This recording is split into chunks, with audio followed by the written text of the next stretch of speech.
سبيلي أدعو إلى الله على بصيرة أنا ومن اتبعني وسبحان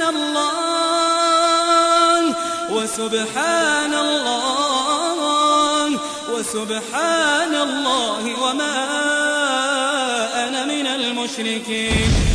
يا اخواننا شوفوا الكلام ده كويس، والله الذي لا اله غيره، وانا مسؤول من الكلام ده. ان اي علماني ما عاجبه اللي يجي هنا ده نحته معاه تمام حجه. بس الاحزاب اللي في البلد دي وسميها ليه شيوعيين، بعثيين، ناصريين، حزب امه، كيزان شعبي، كيزان وطني، صوفيه، تجانيه، سمانيه، ختميه، انصار سنه، جناح منوك، جناح مجكو، كل الاحزاب دي هي ضيعت البلد دي يا اخواننا. اللي بيصلحنا الدين ده بدون متاجرة، بدون نفاق، الصدق مع الله. ربنا قال فإذا عزم الأمر فلو صدقوا الله لكان خيرا لهم. نحن الجرح ده نفته كده لا من الدم يمرق، والناس تعرف حقيقة الشيوعيين والعلمانيين في أي جامعة من الجامعات، ونحن وراك في أي جامعة. تمشي الخرطوم معاك، النيلام معاك، جامعة مدني النشاشيبة معاك، جامعة حلفة معاك، كسلة معاك، البطانة معاك، أي جامعة تمشي نحن وراك يا شيوعي، ما بنخليك. فمن أسوأ الثمرات بتاعت العلمانية إنهم بصورة سافرة وبكل جرأة ووقاحة دايرين يغيروا في المناهج حقتنا نحن وتربيتنا الدينية بتاعت المجتمع السوداني. واحدة أصلا نمشي قدام بأي حق النصراني على يديل شنو؟ قول لي النصراني عنده حق يضع على يديل دستور هاك. انت قلت عندهم حق يضعوا في الدستور بتاعهم. انا ما بتكلم على الدستور بتاعهم، انا بتكلم على الدستور بتاع ديل.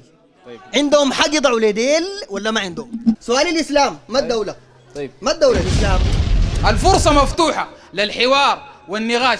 اي كادر من كوادر الحزب الشيوعي، الحزب البعثي، الحزب الناصري، اي حزب، جماعة هنا حزب اللمة، جناح مجكو، ختمية غرب، ختمية شرق، الست مريم، اي حاجة، علماني، شيوعي، اف ان اس، يا زول اي حاجة، ان شاء الله TMT خش باسم قوى الحرية والتغيير. وقلت ما داير دين، انت اللي جيت وشلت حق الناس المساكين ديل وغشيتهم، قلت لهم انا حاعمل لكم وحاسوي لكم ووعودك الكاذبة زي الوعود بتاعت الكيزان. عرفتها؟ تعال ورينا العيب الاسلام شنو؟ انا سامع ناس بيطنطنوا قوبب، لا مو قوبب، انا ما شغال معاك.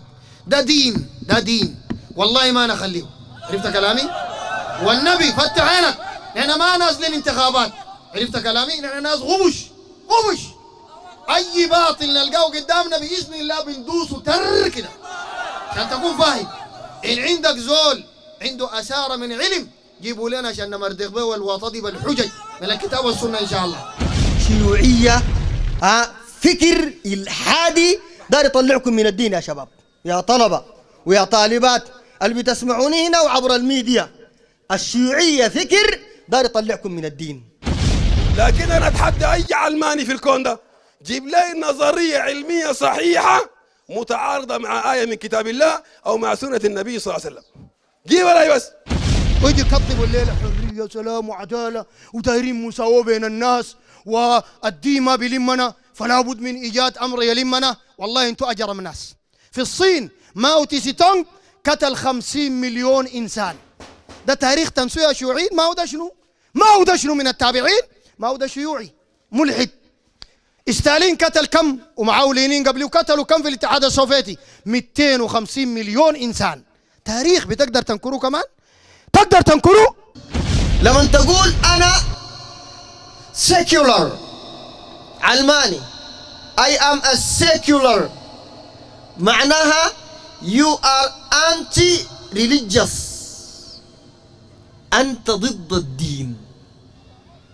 وهم ما فاهميننا. ولاداتنا في الجامعات الواحد بيجي قاشر يقول لك طبعا نحن كعلمانيين في الاقتصاد. ما في حي اسمه علماني في الاقتصاد. علماني معناه anti-religious. خلاص انتهى الموضوع. فيكون حيا حياة الله، وعالما علم الله، ومريدا إرادة الله، وقادرا قدرة الله، ويكون الله. لو في واحد جمهوري يعني الكلام ده ناكره يناقشنا فوق، لو كذبنا عليه كم افتح فينا بلاء. احنا عمرنا ما قلنا ينعل ابو زول، قلنا كده؟ ولا قلنا ينعل قبيله زول. كل القبائل دي بنحترمها كلها، من شمال ليه جنوب شرق ليه غرب ليه وسطها، لكن قلنا ما تعبد الا الله. القبه دي ما اله ولا بتنفع ولا بتضر، وشيخها ده ان ملكته من تحت ونفضته من التراب واديته بونش ولصقت له ستيكر، لا بينفعك لا بيضرك، انت زعلان ليه؟